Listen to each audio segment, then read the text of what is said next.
എൻ്റെ പേര് ജിൽസി റോയ്. ഞാൻ ചേപ്പനത്ത് നിന്ന് വരുന്നു. ഇതെൻ്റെ മകൻ റോഷൻ റോയ്. ഞാൻ കൊച്ചിൻ ഷിപ്പ്യാർഡിൽ കൊമേഴ്സ്യൽ അസിസ്റ്റൻ്റായിട്ട് വർക്ക് ചെയ്യണം. ഞാനിവിടെ ഫെബ്രുവരി 2, 2023 ഉടമ്പടി എടുക്കാൻ വന്നത്. അപ്പോൾ ശക്തമായ നടുവേദന ഉണ്ടായിരുന്നു. അപ്പോൾ ഉടമ്പടി എടുക്കാൻ പറ്റുമെന്നൊരു സംശയം ഉണ്ടായിരുന്നു. നല്ല ക്യൂ ഉണ്ടായിരുന്നു. അതിന് തൊട്ട് മുമ്പേ ഞാൻ വന്നിട്ട് എടുക്കാൻ പറ്റാതെ തിരിച്ചു പോയതാണ്. അങ്ങനെ ഞാൻ അന്ന് തന്നെ ഉടമ്പടി എടുത്തു. അതിനിടയിൽ ഉടമ്പടി എടുത്ത് 3-ാം ദിവസം എനിക്കൊരു അനുഗ്രഹം ഉണ്ടായിരുന്നു. ഞാൻ ഷിപ്പ്യാർഡിൽ ഒരു ചിട്ടി കൂടിയിട്ടുണ്ടായിരുന്നു. അപ്പോൾ എനിക്ക് പൈസയ്ക്ക് അത്ര അത്യാവശ്യമായിരുന്നു, ഒരു 30,000 രൂപ. അപ്പോൾ ഞാൻ 3 ചിട്ടിയുണ്ട്, 1000-ൻ്റെ, 2000-ൻ്റെ, 3000-ൻ്റെ. ഞാൻ 1000-ൻ്റെയും 2000-ൻ്റെയും കൂടിയിട്ടുണ്ടായിരുന്നു. അപ്പോൾ എൻ്റെ ഫ്രണ്ടിനോട് ഞാൻ ഇത് എടുക്കുന്നതിന് മുൻപ് ചോദിച്ചു, നമുക്ക് എന്തെങ്കിലും ചെയ്യാൻ പറ്റുമെന്ന്. അപ്പോൾ പറഞ്ഞില്ല, അതൊക്കെ ഭാഗ്യം പോലെ ഇരിക്കുന്നു. ഞാൻ മാതാവിനോട് പ്രാർത്ഥിച്ചു, എനിക്ക് ഏതെങ്കിലും ഒരു ചിട്ടിയെങ്കിലും അടിച്ചാൽ അത് ഉപകാരമായിരുന്നു. കാരണം നമുക്ക് ഭയങ്കര ബുദ്ധിമുട്ടായിരുന്നു. അത് കഴിഞ്ഞ് മാതാവിനോട് പ്രാർത്ഥിച്ച് ഒരു 15 മിനിറ്റ് കഴിഞ്ഞപ്പോൾ എൻ്റെ ഫ്രണ്ട് വിളിച്ചിട്ട് പറഞ്ഞു, ജിൽസി ചിട്ടി എടുത്തു, 2ഉം നിനക്ക് തന്നെയാണ്. എനിക്ക് ഭയങ്കര സന്തോഷം തോന്നി. മാതാവ് ശരിക്കും നമ്മളുടെ കൂടെ ഉണ്ടെന്ന് എനിക്ക് മനസ്സിലായി. പിന്നെ എൻ്റെ നടുവേദനയുടെ കാര്യം 8 വർഷമായിട്ട് ഞാൻ മരുന്ന് കഴിച്ചുകൊണ്ടിരിക്കുകയാണ്. അലോപ്പതിയിലും ആയുർവേദവും പിന്നെ മർമ്മത്തിൻ്റെയും കണ്ടിന്യൂസ് മരുന്ന് കഴിച്ചുകൊണ്ടിരുന്നതാണ്. ഒട്ടും മാറുന്നില്ല. അങ്ങനെ ഞാൻ മാതാവിൻ്റെ നേർച്ച വസ്തുക്കളായ ഈ എണ്ണയും എന്നും പുരട്ടിയിട്ട് വിശ്വാസ പ്രമാണം ചൊല്ലും. അതുപോലെ ഗ്ലാസ്സിൽ വെള്ളമെടുത്ത് ഉപ്പ് ഇട്ടിട്ട് അത് കുടിച്ചിട്ടും പ്രാർത്ഥിക്കും. അങ്ങനെ 2 മാസത്തിനുള്ളിൽ എൻ്റെ ആദ്യത്തെ ഉടമ്പടി പുതുക്കുന്നതിന് മുൻപ് തന്നെ എൻ്റെ നടുവേദന പൂർണ്ണമായിട്ട് സുഖപ്പെട്ടു. ഇതുവരെയും പിന്നെ ഞാൻ മരുന്ന് കഴിച്ചിട്ടില്ല. പിന്നെ 2ാമത്തെ നിയോഗമായിട്ട് വെച്ചത് മോന് വേണ്ടിയിട്ടായിരുന്നു. 2 വയസ്സ് മുതൽ ശ്വാസം മുട്ടുണ്ടായിരുന്നു. 16 വയസ്സായിട്ടും മാറുന്നില്ല. അവൻ കുറേ മരുന്ന് കഴിക്കുന്നുണ്ട്, അതുപോലെ തന്നെ ഇൻഹേലർ യൂസ് ചെയ്യുന്നുണ്ട്. ദിവസം ഒരു ടാബ്ലറ്റും കഴിക്കാതെ അവന് ഉറങ്ങാൻ പറ്റുമായിരുന്നില്ല. അങ്ങനെ ഞാൻ ഈ ഉടമ്പടിയിൽ നിന്ന് അവൻ്റെ നെറ്റിയുമേയും ശിരസിലൊക്കെ ഉടമ്പടി തലം തേച്ച് വിശ്വാസ പ്രമാണം സ്ഥിരമായിട്ട് ചൊല്ലും. അവനെ കൊണ്ട് ഉപ്പ് കഴിപ്പിക്കും. അതിനുശേഷം അവൻ ഇതുവരെയും ഇപ്പോൾ അവന് 1 വർഷത്തോളമായി ഈ മരുന്ന് കഴിച്ചിട്ടില്ല. അവൻ്റെ ശ്വാസം മുട്ടൽ പൂർണ്ണമായിട്ടും മാറി. പിന്നെ 3ാമത്തെ നിയോഗമായിട്ട് ഞാൻ വെച്ചത് എൻ്റെ ഹസ്ബൻഡിന് വേണ്ടിയിട്ടായിരുന്നു. ഞാനിവിടെ ഉടമ്പടി എടുക്കാൻ വരുമ്പോൾ ജോലി ഉണ്ടായിരുന്നില്ല 1 വർഷമായിട്ട്. അതിനു മുൻപ് കൊച്ചിൻ ഷിപ്പ്യാർഡിൽ കോൺട്രാക്ട് ബേസിൽ വെൽഡറായിട്ടായിരുന്നു വർക്ക് ചെയ്തിരുന്നുകൊണ്ടിരുന്നത്. കൊറോണ വന്നു കഴിഞ്ഞപ്പോൾ വർക്ക് കുറഞ്ഞു.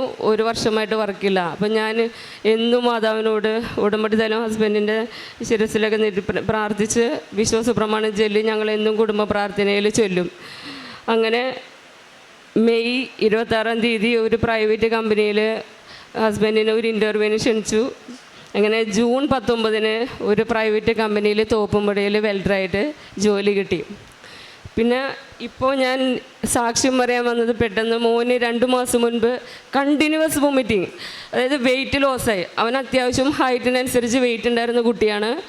അപ്പോൾ പണ്ട് ശ്വാസം മുട്ടുള്ളതുകൊണ്ട് അവന് കളിക്കാൻ പോകാൻ പറ്റിയില്ല. അപ്പോൾ അതിനെ തുടർന്ന് അവൻ കളിച്ച് കഴിഞ്ഞപ്പോൾ അവൻ്റെ വെയിറ്റൊക്കെ കുറഞ്ഞ് പൊട്ടാസ്യം ഡൗണായി. അപ്പോൾ ഞങ്ങളങ്ങനെ ലേക്ക് ഷോർ ഹോസ്പിറ്റലിൽ കൊണ്ടുപോയി.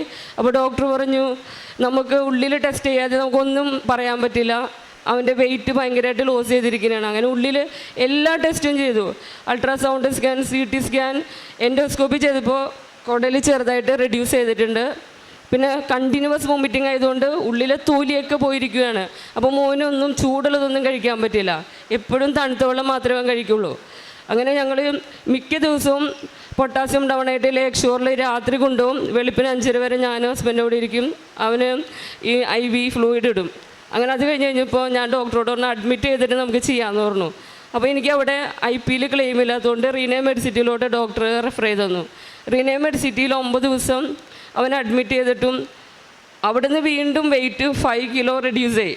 അപ്പോൾ അവസാനം ഞങ്ങൾ പറഞ്ഞു, ഇത് ശരിയാവുന്നില്ല, ഞങ്ങൾക്ക് അമൃതയിൽ കൊണ്ടുപോകണമെന്ന് പറഞ്ഞു. അമൃതയിൽ കൊണ്ടുപോയപ്പോഴേക്കും കൊച്ചു ഒത്തിരി ഡൗൺ ആയിപ്പോയി. അപ്പോൾ ഡോക്ടർ പറഞ്ഞു, ഇത് ഭയങ്കര ബുദ്ധിമുട്ടാണ്, നമുക്ക് മൂക്കിൽ കൂടെ ട്യൂബ് ഇട്ടിട്ട് വയറ് കഴുകണം, 24 hours ഒബ്സർവേഷനിൽ ഇടണമെന്ന് പറഞ്ഞു. അപ്പം ഞാൻ മാതാവിനെ വിളിച്ചു. അപ്പോൾ അവർ പറഞ്ഞു, വേറെ നമുക്കൊന്നും ചെയ്യാൻ പറ്റില്ല, അവൻ്റെ വെയിറ്റ് കൂട്ടണം. അത് കഴിഞ്ഞപ്പോൾ അവർ IV ഫ്ലൂയിഡ് ഇട്ടു. അപ്പോൾ എന്നോട് പറഞ്ഞു, ബ്രെയിൻ നമുക്കൊന്ന് MRI ചെയ്യണം, ബാക്കി എല്ലാ ടെസ്റ്റും നിങ്ങൾ ചെയ്തത് ഓക്കെയാണ്, പക്ഷെ ബ്രെയിനും കൂടി ഒന്ന് നോക്കണം എന്ന് പറഞ്ഞു. അപ്പോൾ 6 hours ഒന്നും കഴിക്കാൻ പാടില്ല. കൊച്ചാണെങ്കിൽ കണ്ടിന്യൂസ് വൊമിറ്റ് ചെയ്തിട്ട് അവനും വിശന്നിരിക്കുവാണ്, പക്ഷെ ഒന്നും കഴിക്കാൻ സമ്മതിക്കില്ല. അത് കഴിഞ്ഞിട്ട് അവൻ്റെ ബ്ലഡ് എടുത്തു.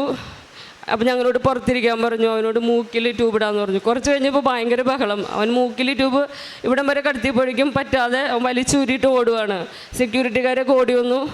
അപ്പോൾ ഡോക്ടർ പറഞ്ഞു വേറൊരു ഓപ്ഷനില്ല, ഇത് ഇടാണ്ട് രക്ഷയില്ല എന്ന് പറഞ്ഞു. അപ്പോൾ ഡോക്ടറിനെ വിളിച്ചു പറഞ്ഞപ്പോൾ ഡോക്ടർ പറഞ്ഞു കുറച്ച് കഴിഞ്ഞിട്ട് എന്തായാലും ഇടാൻ പറഞ്ഞു. അപ്പോൾ ഞങ്ങളോട് പറഞ്ഞു ഇപ്പം എന്തായാലും ക്യാഷ്വാലിറ്റിയിലല്ലേ, നമുക്ക് റൂമിൽ പോയിട്ട് ചെയ്യാമെന്ന് പറഞ്ഞു. റൂമിൽ പോയി കഴിഞ്ഞപ്പോഴേക്കും കൊച്ചിന് ഭയങ്കര പേടിയുണ്ട്.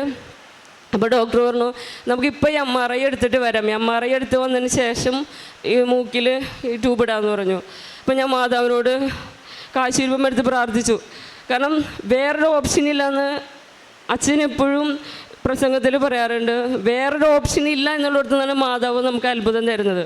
ഞാൻ മാതാവിനോട് പ്രാർത്ഥിച്ചു, മാതാവെ മൂക്കിൽ ട്യൂബ് ഇടാതെ അവൻ്റെ ഛർദി മാറ്റി തരണേന്ന്. അങ്ങനെ വന്നു കഴിഞ്ഞാൽ ഞാൻ അവനും കൊണ്ട് സാക്ഷ്യം പറയാൻ നേർന്നിട്ടുണ്ടായി. അപ്പോൾ മോനും ഭയങ്കര സങ്കടമായി, ഞാനിനി മൂക്കിൽ ട്യൂബിട്ടാൽ ഞാൻ ചത്ത് കളയുമെന്ന് പറഞ്ഞു.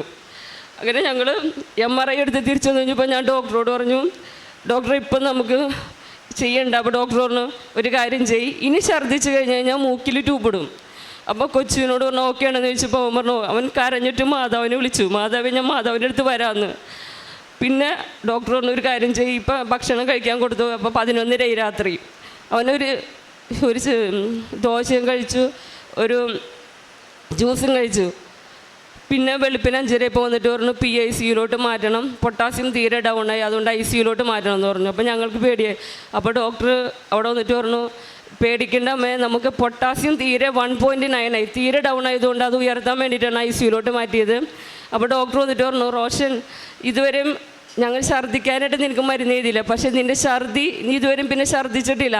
ആ 7th May ഇപ്പോൾ 2004 അവൻ ഇത് ദോശ കഴിച്ച ഞങ്ങളുടെ മാതാവിനെ വിളിച്ച് പിന്നെ ഇതുവരെയും അവൻ ഛർദ്ദിച്ചിട്ടില്ല. ഛർദി ഉണ്ടായിരുന്ന കുട്ടിയാണ്. അപ്പോൾ ഡോക്ടർ പറഞ്ഞു ഛർദി നിൽക്കാനായിട്ട് ഞങ്ങളൊന്നും ചെയ്തിട്ടില്ല, പിന്നെ ഇതെങ്ങനെ സംഭവിച്ചെന്ന് ചോദിച്ചപ്പോൾ ഞാൻ പറഞ്ഞു മാതാവ് ഇടപെട്ടതാണെന്ന് പറഞ്ഞു. ഞാൻ ആ മാതാവിൻ്റെ കാശുരൂപം ICUയിൽ 3 ദിവസം കിടന്നപ്പോഴും ഞാൻ ഡോക്ടർ പറഞ്ഞു അങ്ങനെയൊക്കെ ആണെങ്കിലും ഇനി ഛർദ്ദിച്ചാൽ ഞങ്ങൾ മൂക്കി കൂടി ട്യൂബ് ഇടുമെന്ന് പറഞ്ഞു. പക്ഷേ ഇതുവരെയും അവൻ ഛർദ്ദിച്ചിട്ടില്ല. അപ്പോൾ തന്നെ ഞാൻ മാതാവിനെ നേർന്നു, ഇവിടുന്ന് ഡിസ്ചാർജ് ആയി കഴിഞ്ഞാൽ നേരെ മാതാവിൻ്റെ അടുത്ത് അവനെ കൊണ്ട് വന്നിട്ടേ ഞാൻ വീട്ടിൽ പോകുള്ളൂ. അന്ന് ഞങ്ങൾ വന്നു, അവനെ കൊണ്ട് ഇതൊക്കെ ചെയ്തു. പക്ഷേ എനിക്ക് സാക്ഷ്യം പറയണമെങ്കിൽ ഉടമ്പടി പുതുക്കിയിട്ടുണ്ടായിരുന്നില്ല. ശനിയാഴ്ച വന്ന് ഞാൻ ഉടമ്പടി പുതുക്കി. അപ്പോൾ മോൻ കൂടെ ഉണ്ടായിരുന്നില്ല. അപ്പോൾ ഇന്നലെ ഹോസ്പിറ്റലിൽ പോയപ്പോഴും വെയിറ്റ് ഇപ്പോഴും കുറവാണ്, പക്ഷെ ഛർദിയില്ല. വെയിറ്റ് മാതാവിൻ്റെ അനുഗ്രഹം കൊണ്ട് മാറും ഞാൻ ഉറച്ച് വിശ്വസിക്കുന്നു. ഇത്ര വലിയ അനുഗ്രഹം നേടുന്ന എൻ്റെ മാതാവിനും ഈശോയ്ക്കും നന്ദി. ഇനിയും ഞങ്ങളുടെ ജീവിതത്തിലും ഇവിടെ വന്ന് പ്രാർത്ഥിക്കുന്ന എല്ലാവരുടെയും ജീവിതത്തിലും അനുഗ്രഹം ഉണ്ടാവണമെന്ന് പ്രാർത്ഥിക്കുന്നു. ഞാൻ ഉടമ്പടി എടുത്തതിൽ പിന്നെ എല്ലാ ദിവസവും പ്രാർത്ഥന ചൊല്ലും. സന്ധ്യാപ്രാർത്ഥനയിലും എൻ്റെ മക്കളും ഹസ്ബൻഡിനും കൂടി ഈ തിരി കത്തിച്ച് പ്രാർത്ഥിക്കും. ഇതിക്കായിട്ട് ഞാൻ അനാഥാലയത്തിലെ അമ്മമാർക്ക് ഫുഡും അതുപോലെ വസ്ത്രവും കൊടുത്തിരുന്നു. ഞാൻ മുടങ്ങാതെ പള്ളിയിൽ പോകാറുണ്ട്. പക്ഷേ ഇപ്പോൾ ഞാൻ 2 ആഴ്ചയായിട്ട് മുടങ്ങി. കാരണം 24 ദിവസം ഹോസ്പിറ്റലിൽ അവൻ അഡ്മിറ്റായിരുന്നു. അതുകൊണ്ട് 2 ആഴ്ച ഞാൻ മുടങ്ങിയിട്ടുണ്ട്. പരിശുദ്ധ അമ്മയുടെ മധ്യസ്ഥതയിലേറെ പ്രത്യേകിച്ച് ഈ മകൻ്റെ സാക്ഷ്യം പറയാനായിട്ടാണ് വന്നത്. വളരെ ക്രിട്ടിക്കലായിട്ടൊരു സാഹചര്യത്തിൽ പരിശുദ്ധ അമ്മ വ്യക്തമായിട്ട് ഇടപെട്ടു എന്നുള്ളൊരു ബോധ്യത്തിലാണ് ആ മകനെയും കൂട്ടി സാക്ഷ്യം പറയാനായിട്ട് വന്നത്. അതിന് ഉടമ്പടി വസ്തുക്കളും ഒരുപാട് പ്രാർത്ഥനയുമൊക്കെ സഹായകമായി എന്നുള്ള വലിയ വിശ്വാസത്തിലാണ് ഏറ്റവും പ്രധാനപ്പെട്ടത്. ഒപ്പം വർഷങ്ങളോളം ഉണ്ടായിരുന്ന ബുദ്ധിമുട്ടുകളെല്ലാം ഉടമ്പടി വസ്തുക്കൾ ഉപയോഗിച്ച് മാറിപ്പോകുന്നത് ഒരുമാതിരിപ്പെട്ട എല്ലാ സാക്ഷ്യങ്ങളിലും ആവർത്തിക്കപ്പെടുന്നൊരു കാര്യം. ഒരു പക്ഷേ ഒരാൾ ഉടമ്പടിയിലേക്ക് കടന്നു വരുമ്പം ഇതിലൊരു ദൈവ സാന്നിധ്യമുണ്ട് എന്ന് ആ ഉടമ്പടി എടുത്ത വ്യക്തി മനസ്സിലാക്കി കൂടുതൽ ഉടമ്പടിയിൽ വിശ്വസ്തതയിലേക്ക് നയിക്കുവാനായിരിക്കും ഒരു പക്ഷേ എല്ലാ സാക്ഷ്യങ്ങളിലും ഏതെങ്കിലും ഒരു സൗഖ്യം അവർക്ക് റിപ്പോർട്ട് ചെയ്യപ്പെടുന്നത് ഉടമ്പടി സാക്ഷ്യങ്ങളുടെ ഒരു പ്രത്യേകതയായിട്ട് നമ്മൾ കാണുന്നതാണ്. ഒപ്പം വിശ്വാസ ജീവിതത്തിൽ ഉണ്ടാകുന്ന പ്രാർത്ഥനയിലുള്ള വളർച്ചയും ഒപ്പം നമ്മുടെ വിശ്വാസ ജീവിതം മറ്റുള്ളവർക്ക് നൽകുന്ന പ്രചോദനം, ഇതെല്ലാം ഉടമ്പടി സാക്ഷ്യങ്ങൾ നമ്മൾ സ്ഥിരം കാണുന്നതാണ്. പ്രത്യേകിച്ച് ഇവർക്ക് ലഭിച്ച മകന് ലഭിച്ച വലിയ സൗഖ്യത്തിനും മറ്റു ലഭിച്ച എല്ലാ വിശ്വാസത്തിൻ്റെ അനുഭവങ്ങളെയും പ്രതി നമുക്ക് കരങ്ങളടിച്ച് ദൈവത്തിൻ്റെ നാമം മഹത്വപ്പെടുത്താം. അത്യപൂർവ ദൈവാനുഭവങ്ങൾ ഇനി നിങ്ങൾക്കും സ്വന്തം. ഈ യൂട്യൂബ് ചാനൽ ഇതുവരെ സബ്സ്ക്രൈബ് ചെയ്തിട്ടില്ലെങ്കിൽ ഇപ്പോൾ തന്നെ സബ്സ്ക്രൈബ് ചെയ്യുക. ഈ വീഡിയോ ഇപ്പോൾ തന്നെ നിങ്ങളുടെ സുഹൃത്തുക്കൾക്ക് ഷെയർ ചെയ്തുകൊണ്ട് കർത്താവ് കർത്താവിൻ്റെ പ്രേക്ഷിതരാകുക.